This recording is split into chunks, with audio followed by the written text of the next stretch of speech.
A'udzu billahi minasyaitonir rajim. Bismillahirrahmanirrahim. Assalamualaikum warahmatullahi wabarakatuh.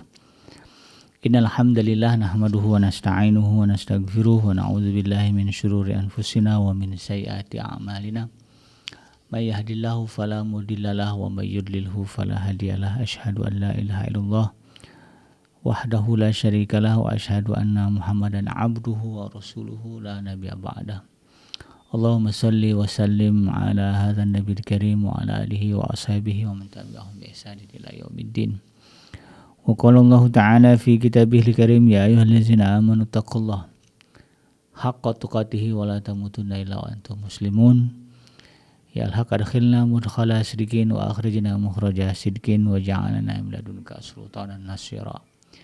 Ja al-haq wa zahaqal batil innal batila kana zahuqa. Il ghafara bana inna amanna faghfir lana dzunubana wa qina adzabannar amma ba'd. Alhamdulillah, segala puji adalah milik Allah. Kembali kita berjumpa di channel iDream TV dalam program Tadabbur Al-Quran, di mana insyaallah kita akan sama-sama kembali mengkaji, mempelajari, mengambil ibrah dari apa yang Allah Subhanahu wa taala firmankan di dalam Al-Quran. Sedikit demi sedikit kita pindahkan ayat yang jumlahnya ribuan di dalam Al-Quran ini dari mushaf ke dalam dada kita, sehingga kemudian itu bisa menjadi pedoman bagi kita di dalam menjalani kehidupan. Tidak lupa kita baca salawat dan salam. Allahumma salli ala Sayyidina Muhammad wa ala ali Sayyidina Muhammad. Assalamualaikum ayuhan Nabi wa rahmatullahi wabarakatuh. Semoga Allah terima salawat dan salam yang kita baca dan dilimpah curahkan kepada para nabi, para rasul, wabil khusus Rasulullah Muhammad sallallahu alaihi wasallam. Dan semoga kita termasuk ke dalam kelompok orang yang akan berbahagia ketika berjumpa dengan Allah nanti di yaumul mahsyar, dijauhkan dari siksa api neraka, dimasukkan ke dalam jannah dan dipertemukan dengan Rasulullah Muhammad sallallahu alaihi wasallam, insyaallah. Amin ya rabbal alamin. Sahabat iDream yang dirahmati Allah dimanapun Anda berada, melanjutkan kajian kita masih di surah Al-Baqarah. Kita akan beranjak di ayat yang ke-124. Ayat ini topiknya sudah beralih dari Bani Israel ke kisah Nabi Allah Ibrahim alaihissalam. Ya, ada irisannya juga karena kan Bani Israel bagian dari anak cucu cicitnya Nabi Ibrahim alaihissalam. Karena semua nabi-nabi Bani Israel itu asalnya kan dari Nabi Ibrahim. Nabi Ibrahim punya dua putra, Nabi Allah Ishak dan Nabi Allah Ismail. Dari Nabi Allah Ishak lahirlah Bani Israel. Kemudian dari Nabi Allah Ismail lahirlah kemudian bangsa Arab. Nah, di dalam ayat yang ke-124 surah Al-Baqarah ini Allah Subhanahu wa taala mengabarkan kepada kita tentang sosok yang disebut bahkan Allah sebut ini namanya adalah Ibrahim. Allah Subhanahu wa taala berfirman, a'udzubillahi minasyaitonir rajim, wa idz ba'tala Ibrahim rabbuhu bikalimatin fatammahunna qala inni ja'iluka lin-nasi imama qala wa min dzurriyyati qala la yanalu ahadil zalimin. Wa idz ba'tala Ibrahim rabbuhu, ingatlah ketika Ibrahim dulu diuji Tuhannya dengan beberapa kalimat. Fa'atammahunna, lalu kemudian dia mampu melaksanakannya dengan sempurna. Dengan kalimat sempurna kehebatan, kesolehan, keagungan, kemuliaan, keutamaan sosok Nabi Allah Ibrahim alaihissalam. Allah mengakui semua ujian yang diberikan Allah kepada Nabi Ibrahim, beliau mampu melewatinya dengan sempurna dengan kalimat fa'atammahunna. Qala inni ja'iluka lin-nasi imama. Dan dia Allah Subhanahu wa taala berkata kepada Nabi Allah Ibrahim, "Inni ja'iluka lin-nasi imama." Sesungguhnya aku, kata Allah, ja'iluka, menjadikanmu Ibrahim, lin-nasi imama, bagi manusia sebagai pemimpin. Nah, jadi Allah mengatakan sesungguhnya aku menjadikan engkau Ibrahim sebagai pemimpin bagi seluruh manusia. Qala, lalu Ibrahim berkata, wa min zurriyati, aku mohon juga dari sebagian keturunanku ya Allah. Qala, lalu Allah berkata, la yanalu ahadul zalimin, doamu aku kabulkan tetapi janjiku tidak berlaku bagi orang yang zalim. Ayat ini sahabat hadirin yang dirahmati Allah tentu menjadi gambaran betapa istimewanya kedudukan Nabi Allah Ibrahim alaihissalam. Ya. Jadi kesempurnaan makom Nabi Allah Ibrahim alaihissalam Allah tunjukkan di dalam ayat ini. Ya, dari sisi kemampuannya, ya, kekuatan jiwanya Allah sebutkan, lalu kemudian derajatnya juga Allah sebutkan. Ya. Bahkan doanya Allah Subhanahu wa taala kabulkan. Ya. Jadi ayat ini ya kalau dibaca secara general ya berbunyi ingatlah ketika Ibrahim diuji oleh Tuhannya dengan beberapa kalimat lalu dia melaksanakannya dengan sempurna. Dia Allah berfirman, sesungguhnya aku menjadikan engkau sebagai pemimpin bagi seluruh manusia. Dia Ibrahim berkata, aku mohon juga dari sebagian keturunanku. Allah berfirman, doamu aku kabulkan tetapi janjiku tidak berlaku bagi orang-orang yang zalim. Sahabat hadirin yang dirahmati Allah, Nabi Allah Ibrahim alaihissalam diuji Allah dengan beberapa kalimat ya, yang isinya adalah tugas ya, atau perintah dan juga larangan.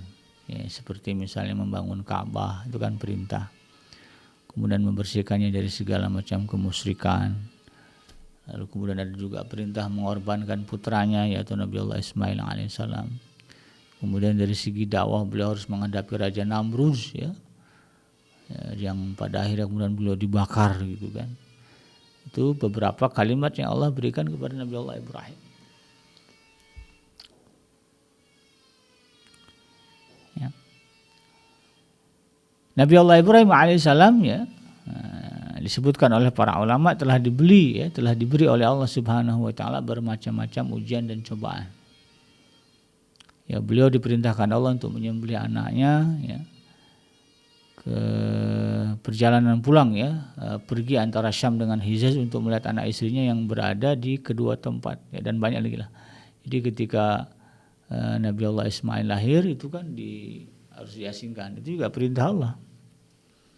Bayangkan ya, sudah pengen punya anak lama itu kan, begitu dikasih anak lagi sayang-sayangnya, lalu kemudian diperintahkan oleh Allah agar anak itu kemudian bukan dibuang ya, diasingkan dengan ibunya, dipisahkan ya dari istri beliau yang pertama itu Sayyidah Sarah. Akhirnya Rasulullah Nabi Allah Ibrahim kemudian membawa Sayyidah Hajar ya dengan Nabi Allah Ismail alaihissalam yang ketika itu masih bayi untuk diasingkan ke negeri Hijaz ya. Dan beliau kan ada di Syam. Ya, perjalanan dari Hijaz ke Syam, dari Syam ke Hijaz itu jauh. Jalan kaki dulu ya. Ya paling banter naik kuda atau unta lah. Tapi dalam riwayat Imam Ibnu Katsir disebutkan kuda itu baru bisa ditundukkan, dijinakkan pada masa Nabi Allah Ismail. Kuda ya. Jadi orang yang menundukkan kuda untuk pertama kali dijadikan tunggangan itu Nabi Allah Ismail alaihissalam. Jadi jalan gitu kan, dia naik keledai mungkin ya. Lalu kemudian beliau tinggalkan. Ya, itu ketika ditinggalkan itu Nabi Ibrahim itu nggak mau nengok. Jadi setelah ketemu tempat yang Allah tunjukkan itu kan, ini tempatnya yang di Mekah sekarang ya, di Baitullah sekarang ini. Beliau kemudian pergi ya, balik kanan jalan, nggak nengok, saking ingin menguatkan diri itu ya, saking ingin menegarkan diri. Bayangkan itu deh, bisa kita bayangkan ketika kita sudah lama menanti kehadiran anak ya, sampai tua itu kan, lalu kemudian tahu-tahu Allah kasih anak laki-laki lagi sebagaimana yang diharapkan Ya, lagi sayang-sayangnya gitu kan, lagi senang nimbang-nimbangnya, menciuminya gitu, kemudian Allah perintahkan agar dipisahkan. Dipisahkannya bukan dekat, jauh. Ya. Luar biasa. Ya, luar biasa. Lalu kemudian beliau pergi tuh, nggak nengok. Sayyidah Hajar yang ketiga itu dalam keadaan bingung. Ini apa gitu kan? Ini hidup model apa begitu ya? Kok ada gitu suami yang tega kemudian mengasingkan istrinya di satu tempat, ya, istri dan bayinya di satu tempat yang nggak jelas, kan itu nggak ada rumah, ya, jauh dari perumahan, terjadi perkampungan, jauh, nggak ada sumber air, nggak ada tanaman, nggak ada makanan, ini cuma bekal yang dibawa itu aja, air nggak ada. Ini hidup macam apa? Dan suami macam apa yang dihadapinya, kan begitu ya. Lalu kemudian dalam riwayat disebutkan Sayyidah Hajar bertanya kepada Nabi Allah Ibrahim. Jadi dipanggil ya Ibrahim, dipanggil Nabi Allah Ibrahim, nggak nengok. Sayyidah Sarah kemudian tahu ya bahwa beliau Nabi kan. Maka beliau bertanya, apakah engkau melakukan ini karena perintah Tuhanmu? Nah, karena pertanyaannya cerdas gitu kan, dan nggak dijawab, Nabi Ibrahim kemudian berhenti dan membalikkan diri dan menjawab iya. Dan Sayyidah Sarah, ya, Sayyidah Hajar, ya, membuktikan dirinya adalah wanita yang mulia, ya, wanita yang dekat dengan Allah Subhanahu wa Ta'ala, wanita yang salehah. Kemudian memahami itu, lalu kemudian dia mengatakan, kalau begitu aku akan ridho. Kalau gitu aku ridho, rela, tidak akan mempersoalkan, karena yang memerintahkan Tuhan, itu kan. Dia percaya ya kalau dia tunduk patuh kepada apa yang dikehendaki Tuhan, maka kebahagiaan akan dia rasakan, walaupun dia masih dalam tanda tanya kan begitu ya. Tapi dia yakin bahwa Allah tidak akan menelantarkan mereka, tidak akan menelantarkan dirinya dan anaknya, karena itu adalah kehendak Tuhan. Nah, inilah sisi hebatnya Sayyidah Hajar ya, yang ya tentu ini menjadi nenek moyangnya ya Nabi Allah Muhammad SAW, Rasulullah SAW, karena Rasulullah kan lahir dari garis Nabi Allah Ismail. Ya, Nabi Allah Ismail adalah putri dari Sayyidah Hajar. Ya, putra dari Sayyidah Hajar, ya, ayahnya adalah Nabi Allah Ibrahim. Jadi dua pribadi yang hebat ini melahirkan keturunan yang hebat sampai ke bawah. Lahirlah Nabi Muhammad SAW. Jadi luar biasa. Dan itu gak cuma dan tidak hanya itu ya ujian Allah kepada Nabi Allah Ibrahim, tapi banyak lagi. Ya. Tidak sedikit-sedikit nanti disebutkan dalam Al-Quran ya, apa saja yang Allah ujikan kepada Nabi Allah Ibrahim alaihissalam. Di dalam ayat ini memang Allah tidak menerangkan ya macam-macam kalimat yang telah ditugaskan kepada Nabi Allah Ibrahim. Dan ini memberikan petunjuk bahwa tugas yang diberikan oleh Allah itu adalah besar, ya, berat dan juga banyak. Ya, karena kalau dirinci kepanjangan ayatnya gitu kan. Maka Allah hanya sebut secara general, ya, kalimat dengan kata ya jamak ya, beberapa kalimat. Dan ya sebagaimana disebutkan di dalam sejarah, ya, sekalipun itu berat, besar, banyak, ya, tetapi Nabi Allah Ibrahim berhasil menunaikan beban-beban itu. Ya, amanah-amanah itu, ujian-ujian itu dengan sebaik-baiknya, sehingga kemudian mengantarkan Nabi Allah Ibrahim kepada makom yang sempurna. Ya.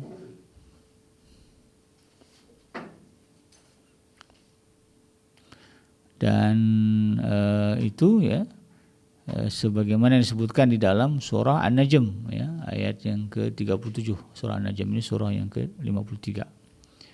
Ya, wa Ibrahim alladzi waqa ya.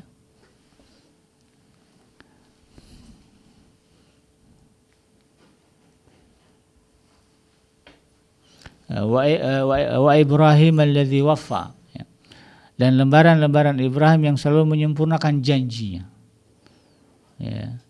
Jadi Allah menyebutkan bahwa Nabi Ibrahim adalah sosok yang wafa ya, yang teguh ya memegang janji-janji Allah.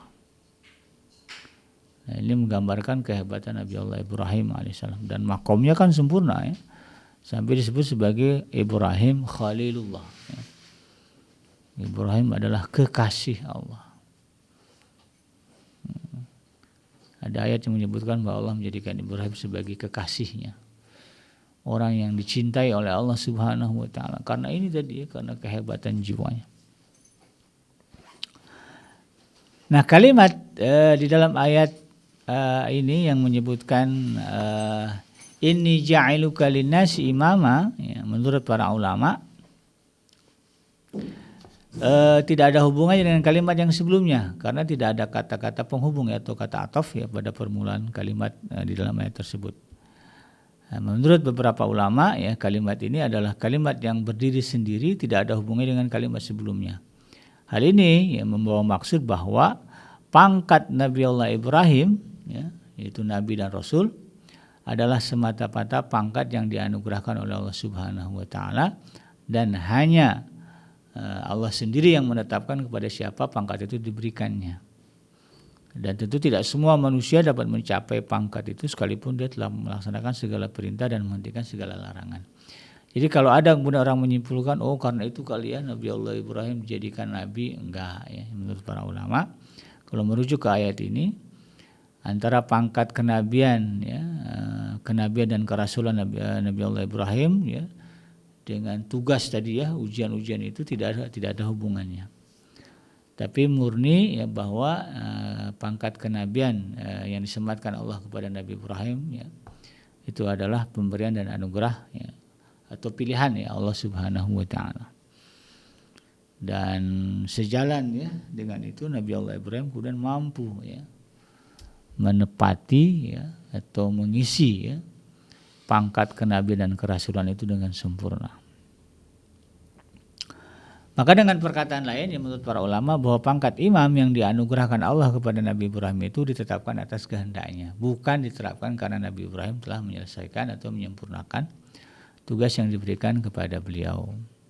Hal itu ya bertujuan agar beliau menyadari bahwa pangkat yang diberikan Allah itu ya cocok ya, tepat bagi dirinya, dan agar dia merasa dirinya mampu melaksanakan tugas dan memikul beban yang telah diberikan.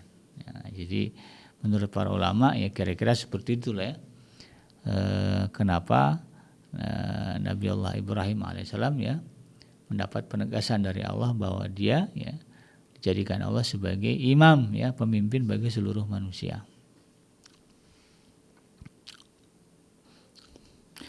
Nah, di ayat selanjutnya ya, setelah dianugerahi atau setelah Allah menyatakan bahwa beliau adalah menjadi imam ya, Allah jadikan sebagai imam, pemimpin bagi seluruh manusia. Nabi Allah Ibrahim alaihissalam kemudian berdoa kepada Allah agar derajat ya kepemimpinan itu atau pangkat ke imam itu juga dianugerahkan kepada keturunannya. Ya, gitu kan, kepada anak cucunya. Lalu kemudian doa Nabi Ibrahim ini ya, kalau dilihat dari dari kenyataannya gitu kan, doa ini menepati ya, atau sesuai dengan sunnatullah. Jadi ketika dilihat ya, bagaimana kemudian ternyata ya anak Nabi Allah Ibrahim dan cucu-cucunya ya, sambungan dari beliau itu memang ya Allah angkat ya sebagian besar menjadi Nabi dan Rasul, dan terakhir adalah bahkan Nabi yang paling agung ya, yaitu Rasulullah Muhammad SAW. Itu kan beliau juga garisnya dari Nabi Allah Ibrahim gitu kan.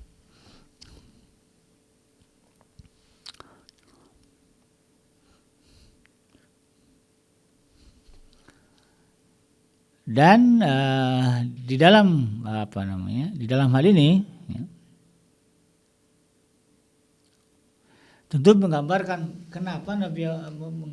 betapa Nabi Allah Ibrahim alaihissalam menghendaki agama atau risalah yang beliau pikul ini, risalah kenabian, menyampaikan ajaran tauhid gitu ya, menyampaikan bahwa alam semesta ini ada yang punya, yaitu Allah Subhanahu wa taala, ya, memberikan penjelasan kepada manusia apa yang harus mereka sembah gitu kan. Kan begitu ya misi para nabi itu. Ini menggambarkan betapa Nabi Allah Ibrahim berharap risalah itu nyambung, ya. Nyambung terus sampai ke cucu-cucunya, sampailah ke manusia akhir zaman. Jadi betapa keinginan Nabi Allah Ibrahim alaihissalam, ya, menggambarkan kecintaannya kepada Allah Subhanahu wa taala. Sampai betul-betul dia berharap, ya, agama Allah ini, ya, itu bisa nyambung terus, ya. Di mana, ya, yang menjadi penyambung itu adalah anak cucu beliau, ya. Jadi beliau berharap dari keturunannya itu kemudian lahirlah orang-orang yang akan juga menjadi pemimpin bagi manusia. Pemimpin di sini maksudnya adalah pemimpin yang mengantarkan manusia kepada Allah, kan begitu.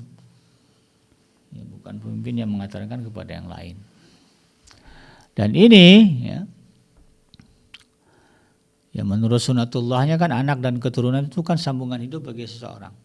Sehingga kemudian cita-cita ini, ya, tidak mungkin, ya, dicapai semasa hidup di dunia.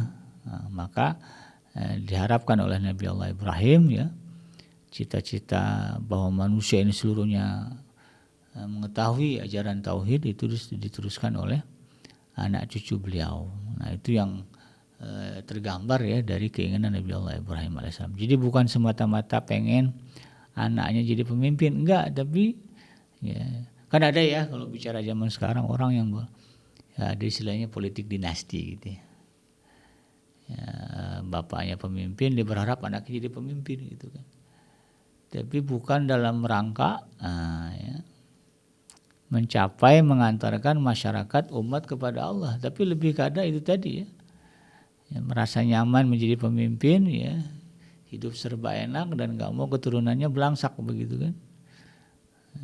Bukan karena kapasitasnya gitu kan mampu memimpin, tapi lebih karena itu tadi, melanggengkan, atau juga mungkin karena ingin menyelamatkan diri dia gitu, ya.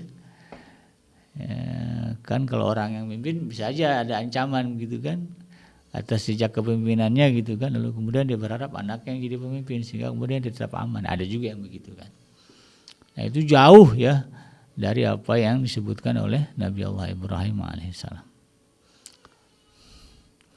Makanya Allah, ya, memuliakan Nabi Allah Ibrahim, ya, karena doanya atas harapannya agar anak cucunya menjadi pemimpin, ya, karena itu tadi, ya, bukan karena tentang dirinya, ya, atau tentang anak cucunya, tapi tentang Allah Subhanahu wa taala, tentang Tuhan yang dia sembah.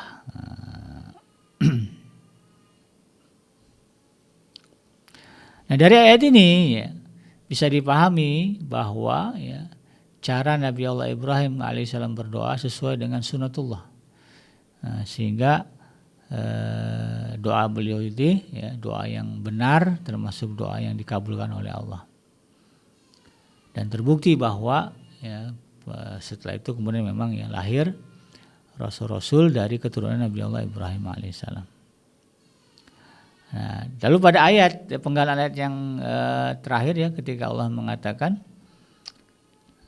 la yanalu ahadil zalimin, ya, bahwa janjiku ini, kata Allah Subhanahu wa taala, tidak akan mengenai orang-orang zalim. Nah, ini juga bisa dipahami, kata para ulama, bahwa di antara keturunan Nabi Allah Ibrahim itu, ya, ada juga orang zalimnya. Ya, artinya nggak semuanya kemudian jadi orang baik, ya. Dan memang kan, iya, kenyataannya pada masa Nabi Musa alaihissalam misalnya, itu kan kelihatan, ya, ada tokoh-tokoh Bani Israel yang kemudian dicela, ya, dihinakan oleh Allah Subhanahu wa taala, seperti misalnya Samiri, ya, kan itu kan Bani Israel juga. Kemudian ada Korun, ya.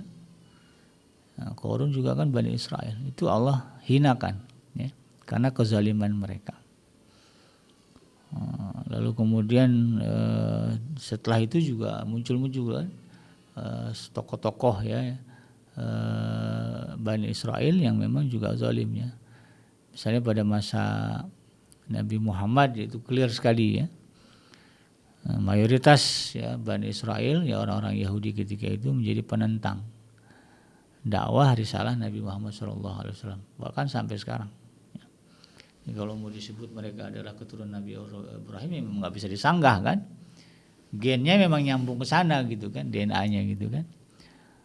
Tetapi faktanya ya, meskipun ya DNA-nya, genetiknya nyampe kepada Nabi Ibrahim, berbicara kebaikan dan kesalehan bukan faktor genetik ya, tetapi lebih kepada ya, keinginan masing-masing ya. Dalam ayat yang lain Allah katakan, faman sa'a falyu'min faman sa'a falyakfur, yang mau beriman berimanlah, yang mau kafir kafirlah ya.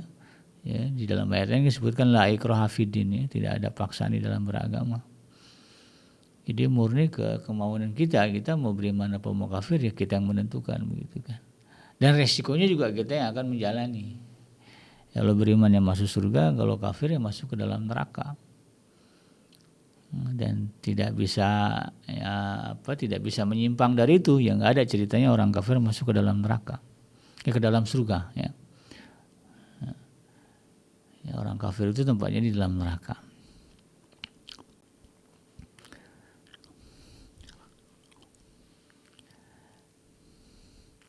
Dan pada ayat lain ya Allah Subhanahu wa taala menerangkan bahwa keturunan Nabi Allah Ibrahim itu memang ada yang zalim ya, ada yang juga yang berbuat baik sebagaimana yang Allah sebutkan dalam surah As-Saffat ya, surah yang ke-37 ayat yang ke-113, wa barakna alaihi wa ala ishaq wa min zurriyyatihima muhsinu wa zalimu li nafsihi wa zalimu li nafsihi mubin ya. Dan kami limpahkan keberkahan kepadanya dan kepada Ishak.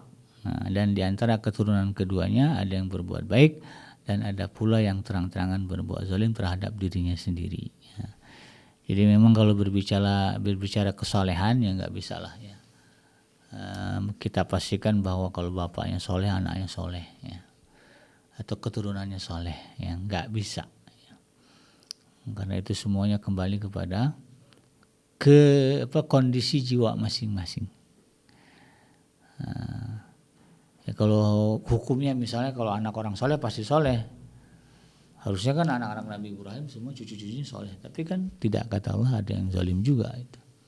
Apalagi cuma anak kiai, anak habib gitu ya. Ya nggak mesti juga anak kiai jadi kiai ya, anak habib jadi habib yang baik gitu kan, ada juga yang kemudian nyeleneh ya, nyeleweng gitu kan. Nah tentu ini harus menjadi kesadaran kita juga ya. Jangan kemudian menafikan gitu kan. Ya, oh ini kan anak kiai, anak habib, padahal merusak begitu kan, diikuti juga ya salah. Gitu kan. Kalau dia ngerusak ya jangan diikutin gitu kan. Walaupun anak keturunan Nabi ya, ya kalau ngerusak ya nggak bisa dijadikan sebagai pemimpin ya. Makanya Allah sebutkan di sini kan bahwa keinginan Nabi Allah Ibrahim untuk menjadikan agar Allah menjadikan anak cucunya keturunannya menjadi pemimpin, Allah kabulkan, tapi tidak bagi orang zalim. Artinya kalau ada orang yang mengaku ya keturunan orang soleh lalu kemudian pada hakikatnya mereka adalah orang zalim, mereka tidak akan bisa mendapatkan layak menjadi pemimpin. Nah itu juga lah ya. Jadi jangan kemudian gara-gara dia anak si anu ya, yang dikenal kebaikan kesolehannya, tetapi sebetulnya dia adalah orang yang merusak gitu kan, lalu kemudian kita tetap memaksakan dia menjadi pemimpin, nggak bisa ya. Itu hanya akan menyusahkan kita. Dalam ayat lain Allah berfirman ya di dalam surah Az-Zukhruf ya, surah yang ke-43 ayat yang ke-28, wa ja'alaha kalimatan baqiyatan fi 'aqibihi la'allahum yarji'un. Dan Ibrahim menjadikan kalimat tauhid itu kalimat yang kekal pada keturunannya agar mereka kembali kepada kalimat itu. Jadi beliau minta kepada Allah agar anak cucunya menjadi pemimpin dalam rangka itu tadi ya, menyambung risalah ketauhidan ya, risalah ketauhidan Allah Subhanahu wa taala. Jadi dia minta anaknya jadi pemimpin karena itu. Bukan karena yang lain ya, bukan karena mikirin dirinya, bukan pula karena mikirin anak-anaknya, enggak, tapi karena memikirkan bahwa risalah ini ya, risalah tauhid, risalah kenabian harus sampai kepada manusia sampai nanti ya manusia terakhir. Nah, inilah ya menunjukkan derajat ya kemuliaan ketinggian Nabi Allah Ibrahim alaihissalam. Sehingga kemudian ya ayat ini juga menjadi pemahaman bagi kita bahwa kalimat tauhid ya, sebagai pegangan ya bagi keturunan Nabi Allah Ibrahim dan juga bagi keturunan kita harusnya. Jadi ketika kita minta anak gitu kan, ketika kita minta kebaikan kemaslahatan bagi anak kita, sebetulnya yang harus menjadi dasar atau fondasi dari permintaan itu ya ini. Ya, tentang Allahnya, bukan tentang diri kita dan anak kita. Ya, kita minta punya anak bukan karena apa-apa, tapi kita pengen ada nanti yang meneruskan kesalehan ya, kebaikan ya. Ada orang-orang yang akan menyembah Allah, itu anak-anak kita. Kita minta kemaslahatan bagi anak kita agar mereka diberikan kecukupan, kelancaran dalam urusan, bukan apa-apa, lebih kepada apa? Agar ketika mereka nanti beribadah menyembah Allah, mereka tidak dipusingkan ya dengan masalah materi, tapi Allah cukupkan. Itu yang kita harapkan. Nah, itulah doa yang sesuai dengan sunnatullah. Nah, gitu ya. Sebagaimana doanya Nabi Allah Ibrahim alaihi salam. Ya. Dan terkait dengan kalimat itu tadi ya, bahwa janji Allah ini tidak akan mengenai orang-orang zalim, ya secara bahasa zalim itu kan artinya banyak ya. Tapi secara umum zalim itu artinya jahat, ya, kejahatan. Ada juga orang-orang yang kemudian melakukan kezaliman terhadap diri sendiri ya, dengan tidak melaksanakan perintah Allah. Sehingga nanti dia diazab oleh Allah, itu kan zalim namanya, jahat juga kepada diri gitu kan. Ada juga zalim kepada makhluk yang lain ya. Jahat ke orang, jahat ke binatang gitu kan. Atau berbuat kerusakan di muka bumi juga ini bagian dari kezaliman. Yang memutuskan tali silaturahim juga bagian dari kezaliman. Ya, pokoknya hal-hal yang jahat itu ya, yang buruk-buruk itu bagian dari kezaliman. Nah, dari hal ini maka bisa dipahami juga bahwa seorang imam tidak boleh bersifat zalim. Dan mustahil pangkat kepemimpinan itu diberikan kepada orang yang kotor jiwanya, orang yang tidak melaksanakan perintah Allah. Apalagi kemudian dia punya niatan ingin menghentikan tersebarnya agama Allah ya. Menyuburkan keingkaran kepada Allah, menyuburkan kemaksiatan. Itu mustahil ya kita seorang muslim memberikan pangkat kepemimpinan kepada mereka. Jadi harus tahu juga nih dalam konteks memilih pemimpin ya, baik dalam misalnya di Indonesia kan ada pilkada ya, ada pilpres ya, ada pemilu ya, ada pemilu legislatif dan sebagainya. Ya, sebaiknya ya sangat ya, penting bagi kaum muslim untuk melihat track record ya, rekam jejak ya mereka yang mencalonkan diri sebagai pemimpin. Ketika ya dalam jejak rekam jejaknya itu ada tindakan kezaliman ya, yang memang disepakati itu ya, tidak ada perdebatan di situ, memang zalim tuh orang, memang jahat tuh orang begitu kan. Maka jangan sekali-kali memberikan amanah kepemimpinan kepada mereka. Ketika kita memberikan amanah kepemimpinan kepada mereka, orang-orang yang zalim, maka ujungnya nanti kita juga yang akan susah. Ya, ujungnya kita juga akan kemudian menderita. Ya, bahkan nanti di akhirat Allah tanya gitu kan. Udah tahu orang zalim dipilih juga, apa sih maunya kamu kan begitu ya.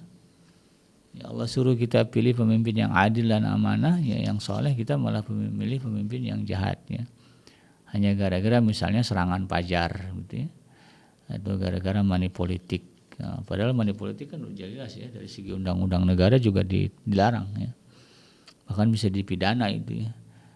Tapi ada juga orang yang kemudian masih ya memilih pemimpin berdasarkan itu tadi ya, berapa banyak yang diberikan ya, money politik. Ini harus memberikan kesadaran kepada kita bahwa segala sesuatu itu ada konsekuensinya, dan konsekuensinya akan kembali kepada siapa yang menjalankan dan melakukannya. Demikian sahabat itu, mudah-mudahan bermanfaat, yang mudah datang dari Allah, yang salah semata-mata lahir dari kealfaan dan kelapan saya pribadi. Saya bikinnya pamit undur. Hasbiyallahu la ilaha illa huwa alaihi tawakkaltu wa huwa rabbul arsyil azim. Subhanaka Allahumma rabbana wa bihamdika asyhadu an la ilaha illa anta astaghfiruka wa atubu ilaik. Walhamdulillahirabbil alamin. Wassalamualaikum warahmatullahi wabarakatuh.